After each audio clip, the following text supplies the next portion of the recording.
शाश्वत सुखदाई आनंदकारी योग है। सत्यम शिवम अति सुंदरम कल्याणकारी योग है। योग में आनंद है, योग महिमा अनंत है। योग में आनंद है, योग महिमा अनंत है। आओ योग करें, चलो योग करें। आओ योग करें, चलो योग करें।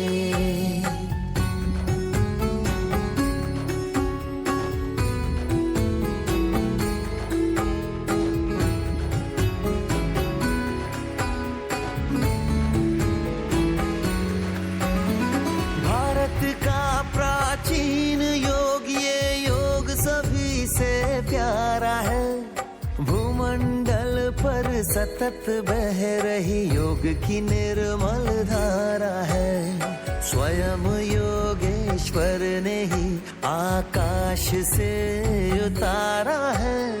सार्वभौमिक सर्वकालिक सहितकारी योग है।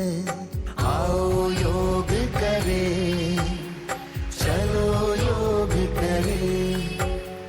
आओ योग करें, चलो योग करें।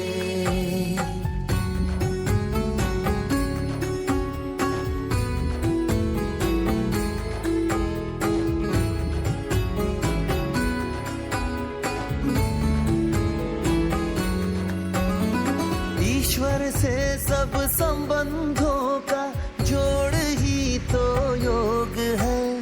सर्व गुण सब शक्तियों का आत्मा में सुयोग है। कष्ट तन मन के मिटा के करता ये आरोग्य है। अमरत्व का वरदानी स्वास्थ्यकारी योग है। आओ योग करें, चलो योग करें। आओ योग करें, चलो योग करें।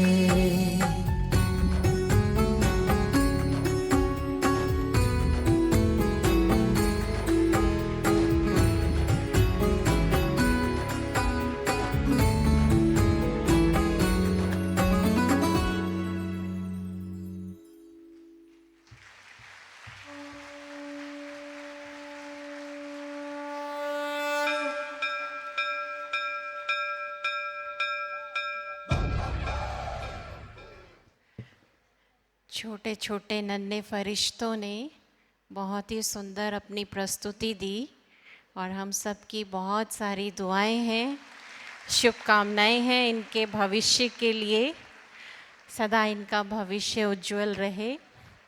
आज आशा दीदी जी ने ब्लेसिंग कार्ड दिया है।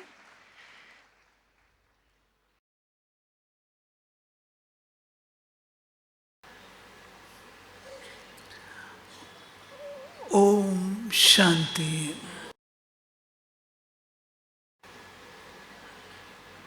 अभी अभी हम सब ने बच्चों के द्वारा प्रस्तुति देखी।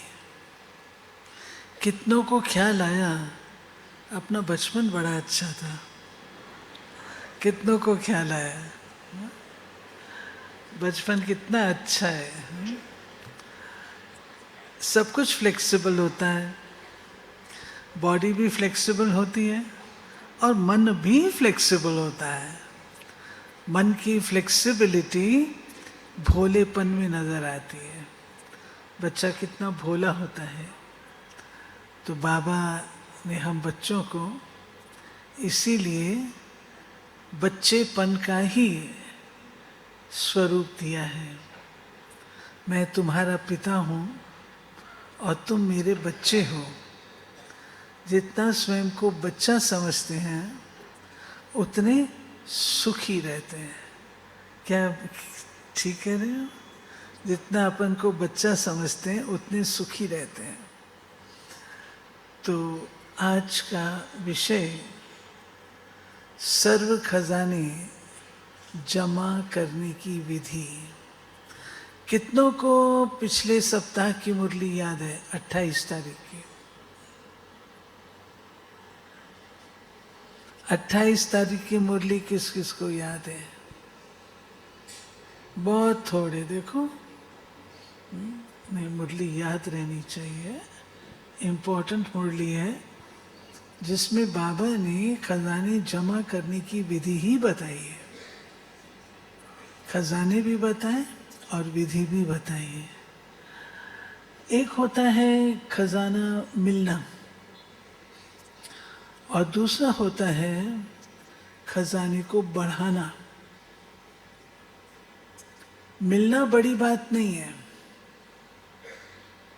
लेकिन बढ़ाना वो बड़ी बात है। हमारी ईमानदारी बढ़ाने में है।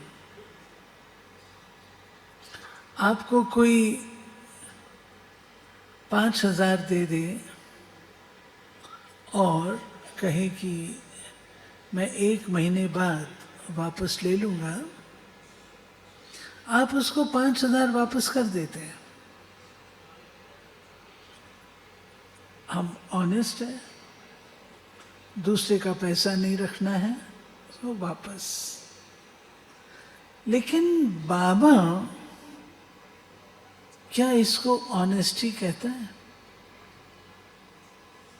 क्या बाबा की परिभाषा के अनुसार इसको हम ऑनेस्टी कहेंगे?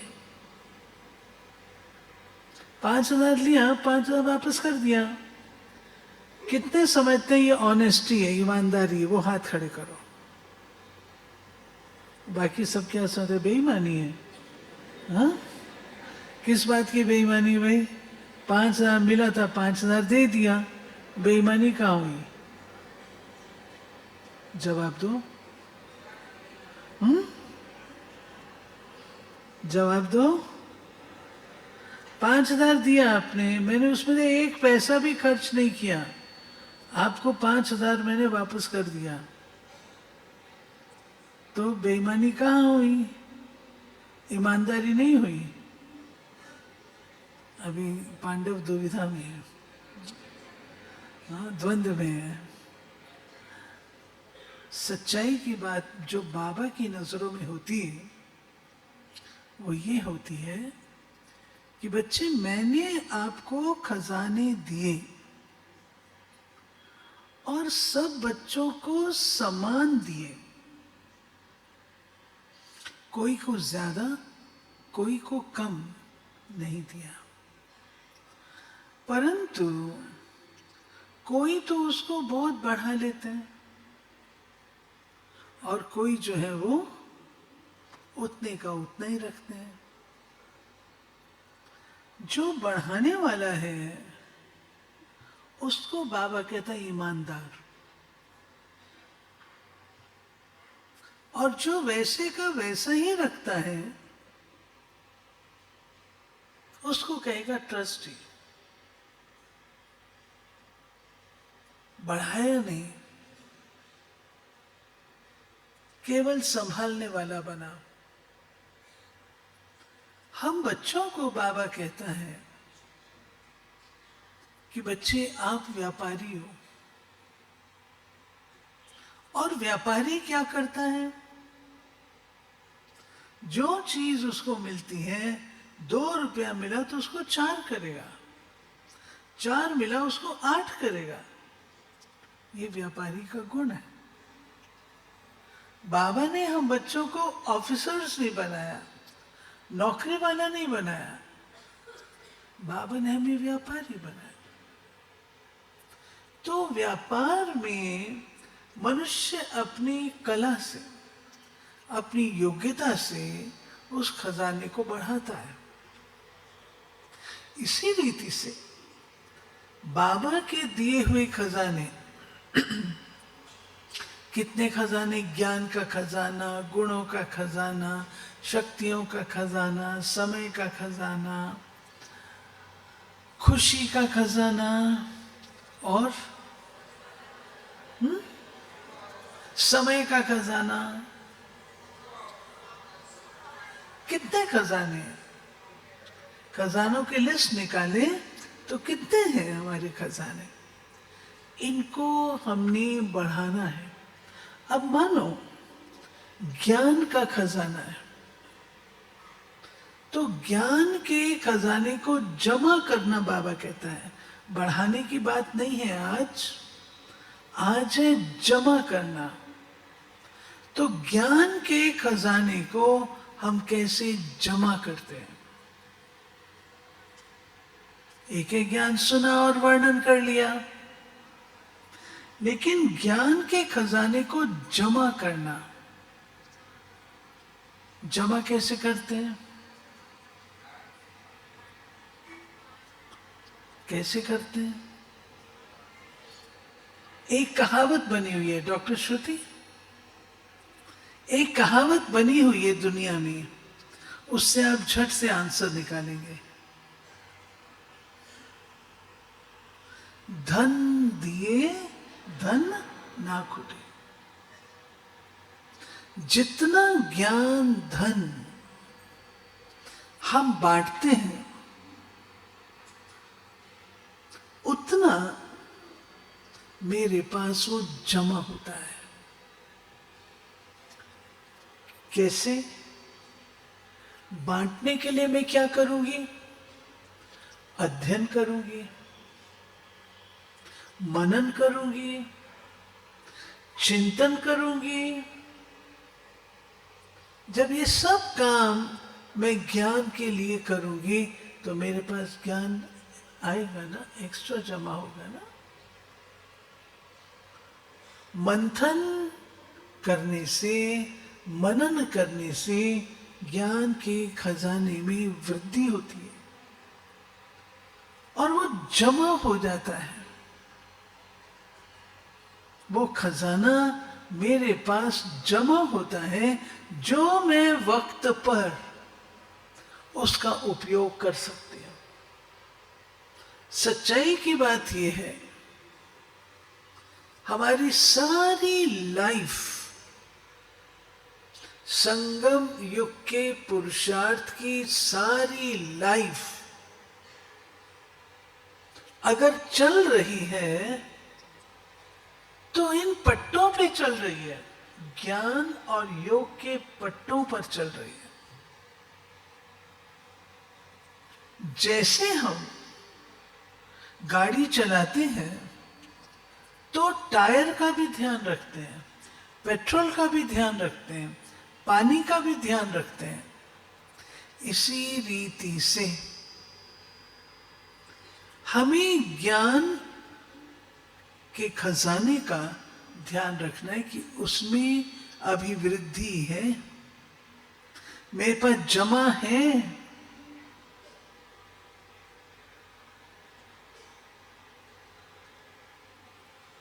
इसकी विधि है, उसको यूज करो, ज्ञान को यूज करो।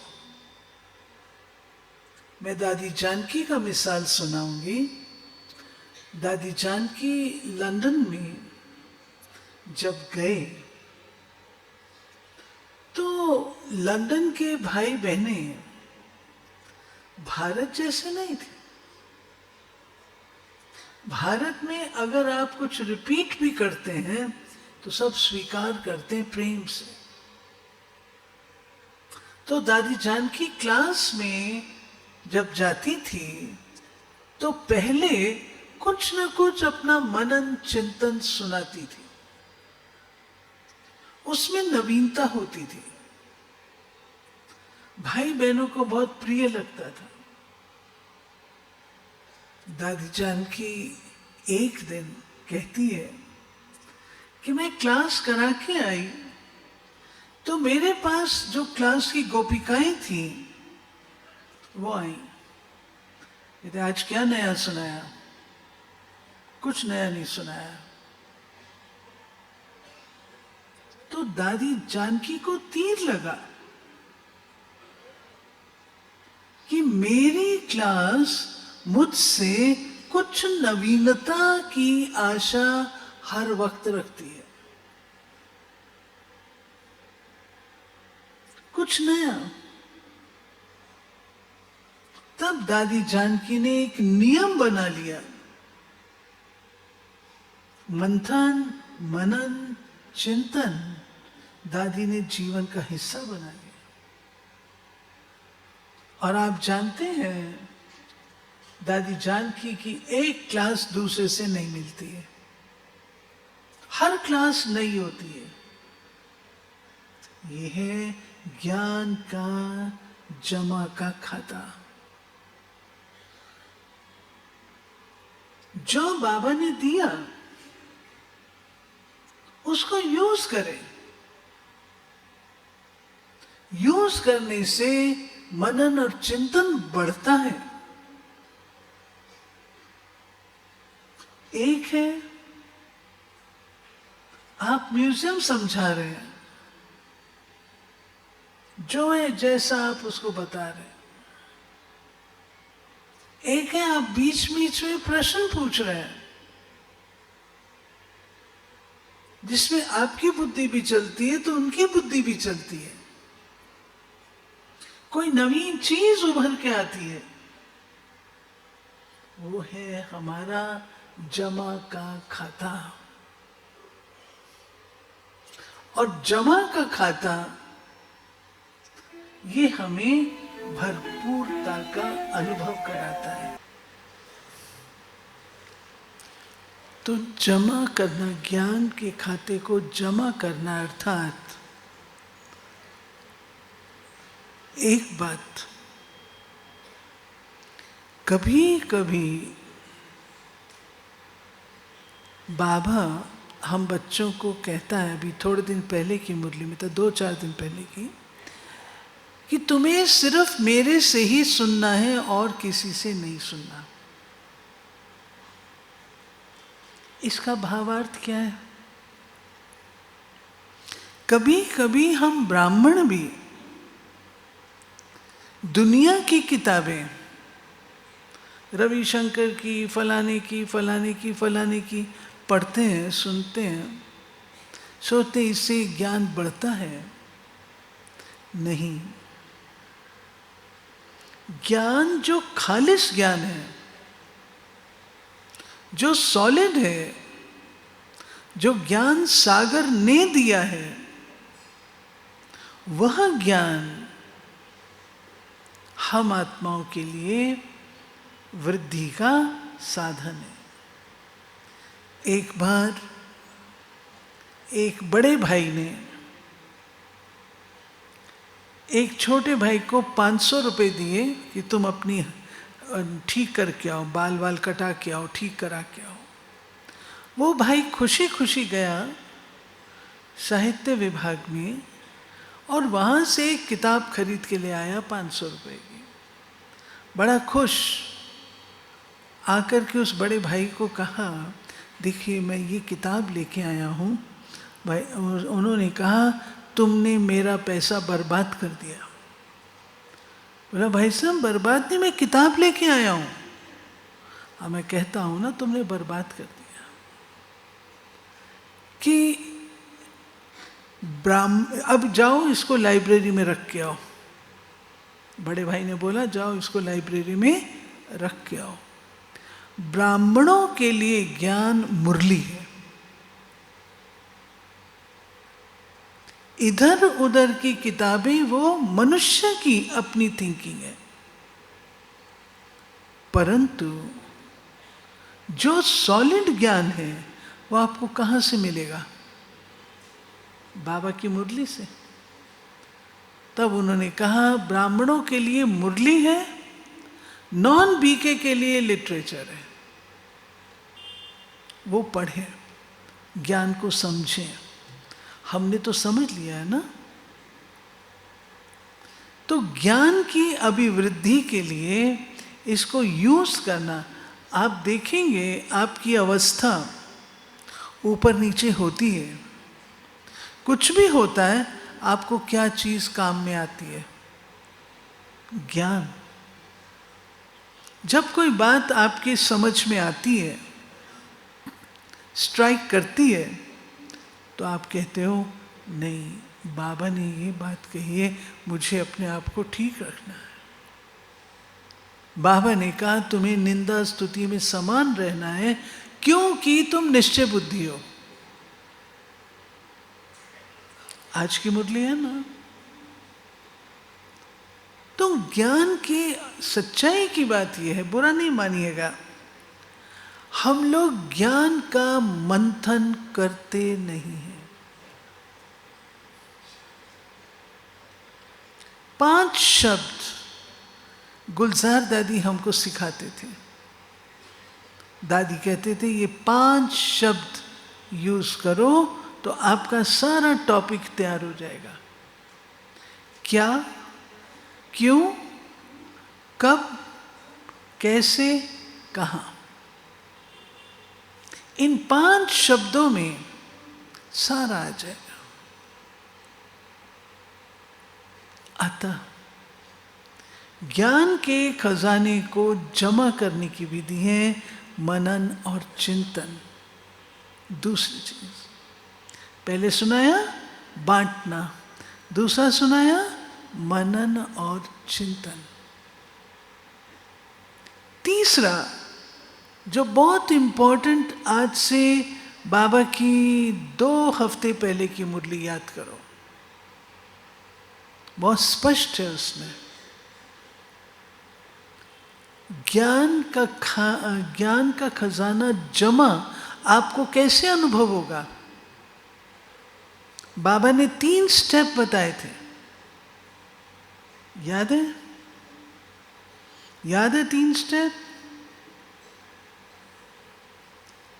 पहला सोच स्वरूप,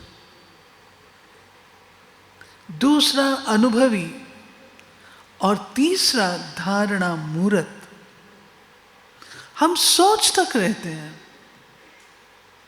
मैं मास्टर सर्वशक्तिवान हूं, मैं फलानी हूं, पूरी लिस्ट आ जाएगी, लेकिन वो सोच तक है। अनुभव नेक्स्ट कदम है।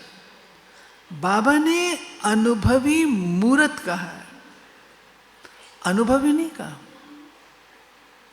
मुझे एक बार किसी चीज का अनुभव हुआ तो मैं अनुभवी तो हो गई ना। मुझे बिंदु स्थिति का अनुभव हुआ तो मैं हो गई ना। लेकिन बाबा ने कहा अनुभवी मूर्त। अनुभवी मूर्त अर्थात जो अनुभव की अथॉरिटी है, केवल एक बार नहीं, 10 बार नहीं, परंतु वो जीवन में उतर आए, जिसको बाबा कहता है धारणा मूर्त। तो ज्ञान का खजाना जमा का स्वरूप है धारणा मूर्त जीवन।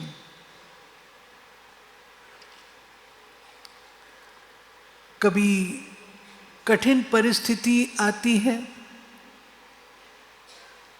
बहुत सारी बातें हमको समझाई जाती हैं, अरे हर एक के अपने संस्कार हैं, 3 बिंदी का तिलक लगाओ, फुल स्टॉप करो, ज़्यादा सोचो नहीं, ये व्यर्थ है, आदि आदि कई प्रकार की बातें आपको जमती नहीं है। आपके आगे परिस्थिति ऐसी है जो आप उसको स्वीकार नहीं कर पा रहे। अगर बहुकाल से जमा का खाता होगा तो हम धारणा मूर्त होंगे, तो धारणा मूर्त जो होगा उसको समझना सरल होगा। आज क्या कहा बाबा ने कि माया पर विजयी बनने के लिए क्या बनो? निर्भय, साक्षी दृष्टा। साक्षी होकर के माया के खेल को देखो। ये साक्षीपन ज्ञान का खजाना है, जमा है। ज्ञान पॉइंट सुनाने की चीज नहीं है, वक्त पर खजाना काम में आए। जिस समय कोई व्यक्ति कुछ बोलता है, आप क्या कहते हो? बहन जी, ये जो आप सुना रहे हो ना, ये मेरे को भी पता है, मैं इससे ज़्यादा सुना सकती हूँ, आप ये बात करो। बोलते हैं ना हम लोग। जितना आपने किया ना बहन जी, मैंने इसके ऊपर 108 पॉइंट्स लिखे हुए हैं। पॉइंट बड़ी बात नहीं है, खजाना हुआ वो वक्त पर जो आपको मदद करता है, वो धारणा स्वरूप स्थिति। अब बाबा कहते हैं इसी चीज को मैं आगे ले लेती हूं, अन्य खजाने छोड़ देती हूं। अगर ज्ञान में बाबा ने कहा बच्चे 3 शब्द याद रखो, जमा के खाते की बात है, निमित्त, निर्माण और निस्वार्थ। याद आया? निमित्त, निर्माण और निस्वार्थ। निमित्त, ये ज्ञान जो मैं सुना रही हूं मेरा नहीं है, उसका दिया हुआ, आगे पास ऑन कर रही हूं। मैं केवल निमित्त हूं।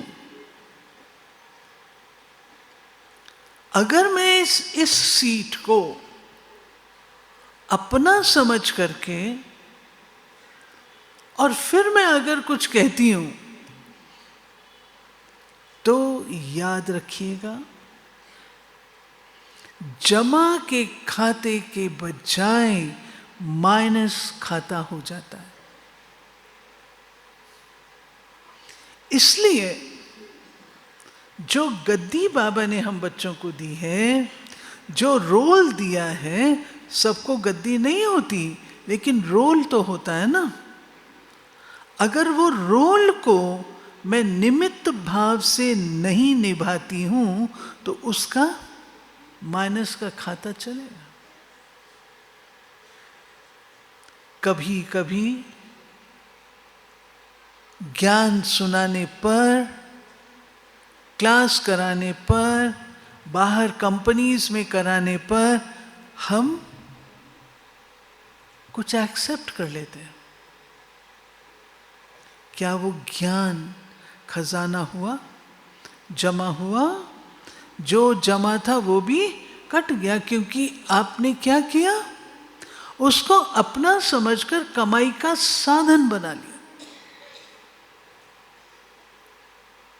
और अगर वो कमाई का साधन मैंने बना लिया, मेरा खाता कहां जमा होगा?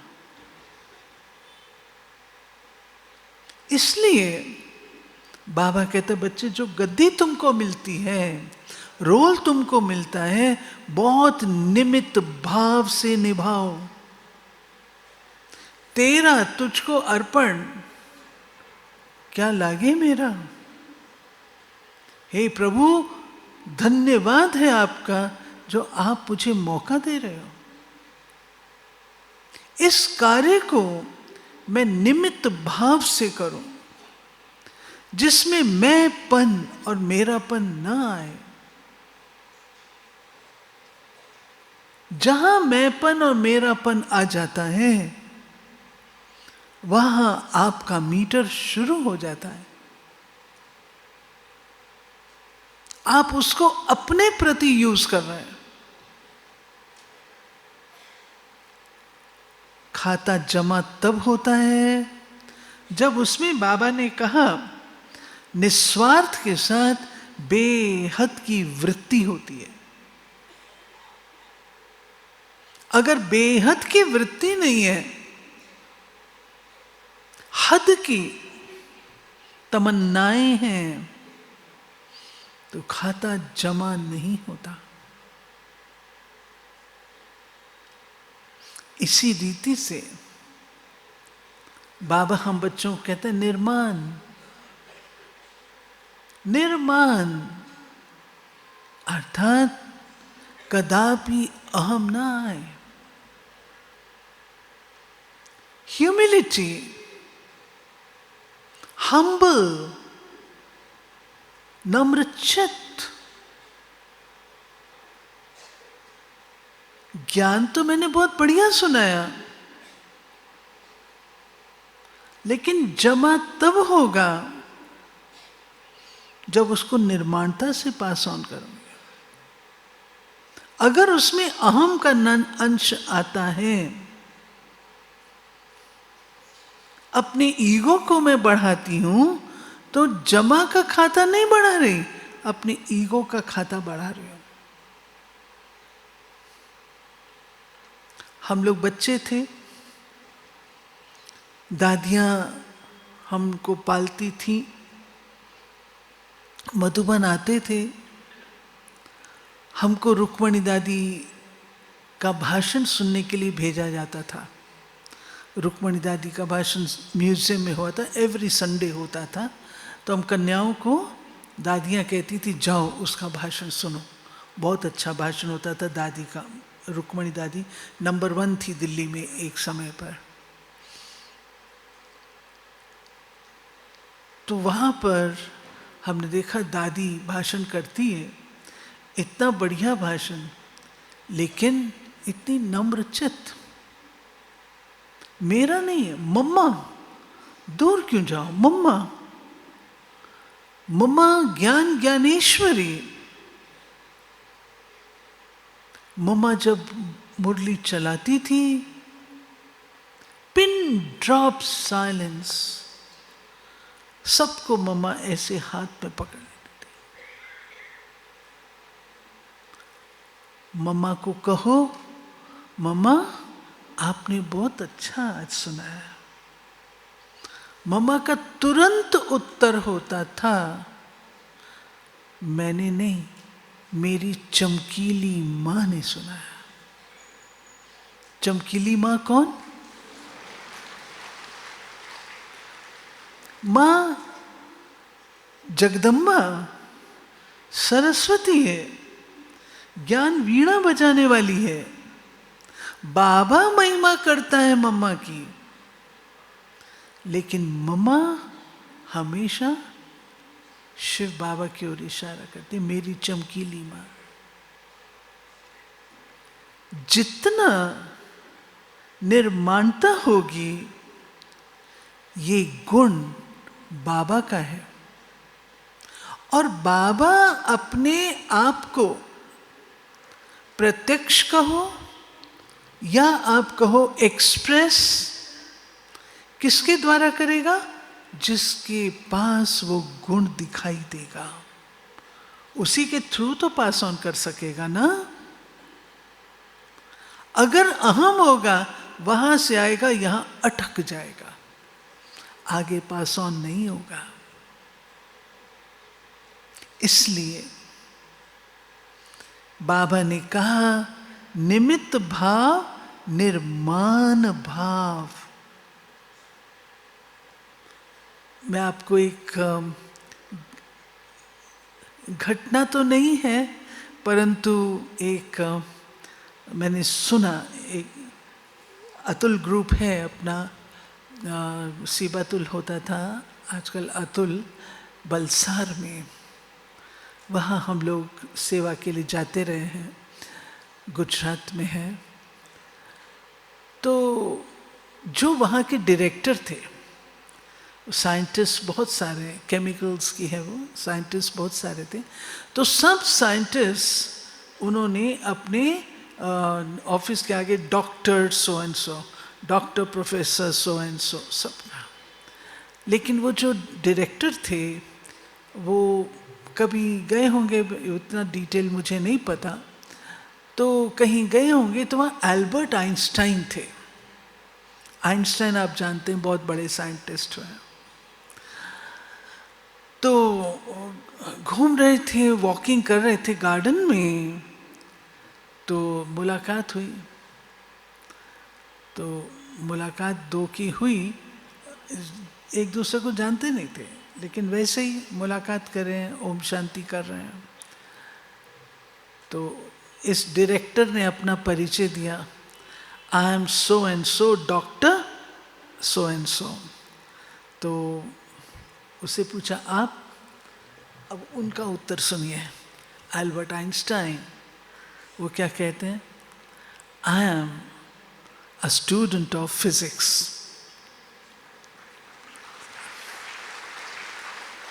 उसने ये नहीं कहा मैं आइंस्टाइन हूं, मैं फिजिक्स का विद्यार्थी हूं। ये है ह्यूमिलिटी। वो डायरेक्टर कहते हैं, जब मैं लौटने पर सबसे पहले मैंने अपने बोर्ड को साफ किया, जो डॉक्टर शब्द लगा था वो हटाया। सारे साइंटिस्ट अतुल के, उन्होंने अपने बोर्ड से डॉक्टर शब्द हटाया। ह्यूमिलिटी।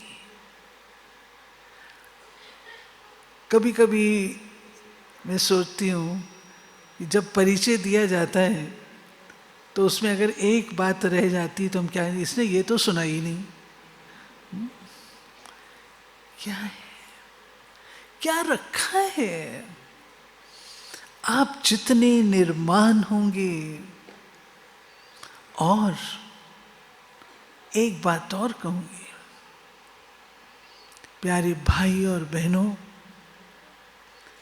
जमा के खाते को बढ़ाने का साधन है गुप्त रहना। गुप्त रहना। आपने कुछ किया, आपका वर्णन हो गया, सारे जहान को पता लग गया, आपको उसका फल मिल गया। जमा कहां से होगा? कहां से?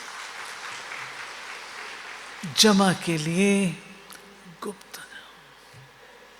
गुप्त रीति से करो। बाबा के घर में कितना सुंदर सिस्टम है। कहीं पर भी आप नहीं देखेंगे लिखा होगा सो एंड सो की बिल्डिंग, सो एंड सो का हॉल, सो एंड सो का ये, नहीं, कहीं नहीं। सब कुछ बाबा का है। सब कुछ बाबा का है।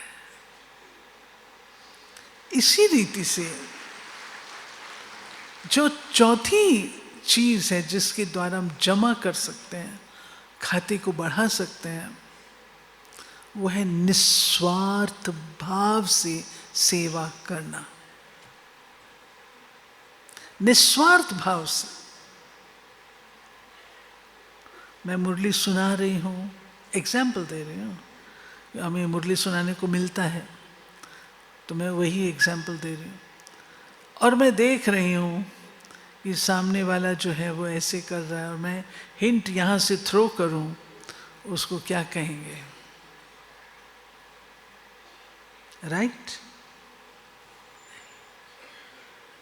या मैं कोई बात इस तरीके से ज्ञान का खजाना चल रहा है, ज्ञान की बात कुछ इस तरीके, आज जो मुरली चली ना वो इसके प्रति चली है, उसको क्या कहेंगे? स्वार्थ, निस्वार्थ। हमें निस्वार्थ भाव से जो बात जो है, जैसी है, उसको वैसे पास ऑन करना। निस्वार्थ। स्वार्थ आया, माना आपने फल खा लिया। याद रहे, संगम युग बीज बोने का युग है। सतयुग फल खाने का युग है। संगम पर हम फल खाने के लिए नहीं, हमें केवल बीज बोने हैं। यदि हम ये कुछ बातें ध्यान पर रखते हैं, हमारी खजाने जमा होंगे। एक है ज्ञानी, पहली शुरू होती पंडित, फिर ज्ञानी, उसके बाद ज्ञान स्वरूप। पंडित का हाल आप जानते हैं, राम नाम की नौका जानते हैं। ज्ञानी जो वर्णन कर लेगा बहुत बढ़िया, थोड़ा अनुभव से भी बोल देगा, लेकिन ज्ञान स्वरूप स्थिति वाला साइलेंस में जाएगा। उसका चलन और चेहरा बोलेगा। क्यों? अंदर भरपूरता है। और जो व्यक्ति भरपूर होता है, जमा के खाते जिसके अच्छे होते हैं, भरपूर होता है, वो उच्छृंखल और उतावला नहीं होता, वो रिएक्शनरी नहीं होता। भरपूर व्यक्ति अचल और अडोल रहता है। जिसको बाबा ने कहा था उस मुरली में, रूहानी फखुर, रूहानी फखुर में रहता है, बेफिक्र बादशाह के रूप से रहता है, बेफिक्र बादशाह। तो जमा का खाता बढ़ाने का, मैं तो ये कहूंगी, एक शौक होना चाहिए। शौक होना चाहिए। आपके अंदर वो शौक होगा तो खाते को हम जमा प्यार से कर सकते हैं। हम लोगों को सिखाते थे दादियां, कभी किसी सेवा के लिए ना नहीं बोलना। किसी सेवा के लिए ना नहीं बोलना। क्यों? दादी कहते थे, ना बोलने से अगले ने विश्वास रख कर के आपको बोला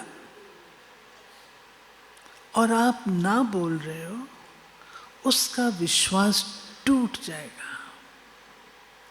आपने किसी कारण से ना बोला, लेकिन उसका विश्वास टूट जाएगा। विश्वास टूटेगा तो अगली बार वो आपको कभी नहीं कहेगा कि पता नहीं ना कर दे। लेकिन जो बच्चा सदा हाँ करता है, हाँ हाँ, हाँ जी, हाँ जी, उस पर विश्वास बैठता जाता है। उसको अपॉर्चुनिटीज, अवसर ढेरों मिलते हैं और उसके माध्यम से अपने खजाने को और बढ़ाता और भरपूर करता है। इसलिए सदा हाँ जी का पाठ। दूसरा, इसके साथ जो संलग्न बात थी, दादियां कहती थी, जिस काम के लिए कोई हाजिर ना हो, आप उस काम के लिए आगे कदम बढ़ा लो, तो क्या होगा? आपका खाता बनेगा ना। हम लोग दिल्ली पांडव भवन में थे, छोटे छोटे आए थे, 22-23 साल की आयु थी उस समय, छोटे छोटे आए थे। पांडव भवन दिल्ली है ना, तो कोयले का ट्रक आया। उन दिनों कोयला जलाते थे।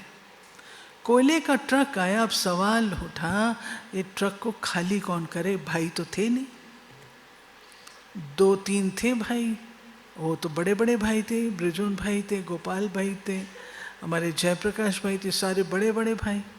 छोटे भाई में एक शिव कुमार था बस। तो क्या हम लोग ने ट्रक खाली किया खाली। कोयला कालक हम लोग के सब कपड़ों में। दादी ने कहा, ऑलराउंडर दादी थे, दादी ने कहा, हमने यज्ञ में सब काम किए हैं। तो अंदर हमारे जुनून था, अगर दादी आपने सब काम किए, हम लोग भी सब काम करेंगे। हम सब ने, टीम ने कोयले का ट्रक खा लिया। हम लोग के फोटोज ले लिए जयप्रकाश भाई ने, एकदम काले काले बन गए।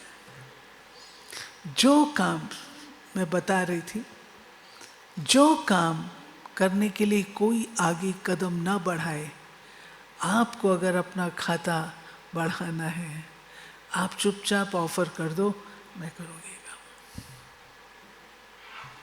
क्यों? उस समय जरूरत होती है। समझा आपने? उस समय जरूरत होती है, और जरूरत को आप पूरा कर देंगे तो आपको कितनी दुआएं मिलेंगी बताओ। मैं धन की बात नहीं कर रही हूं, मैं धन की बात नहीं कर रही, कोई भी सेवा की बात करें, करुणा सेवा की बात करें। चटनी पीसनी है, आजकल तो मिक्सी है, उन दिनों में तो मिक्सी नहीं थी, चटनी पीसनी है, आप फॉरवर्ड आते हैं, दुआएं मिलेंगी। कोई भी काम, ये गुप्त तरीके हैं अपने आप के अकाउंट को बढ़ाने के लिए। आपके पास और भी होंगे, वो आप हमारे साथ शेयर करिएगा। इन शब्दों के साथ मैं समाप्त करती हूँ। ओम शांति।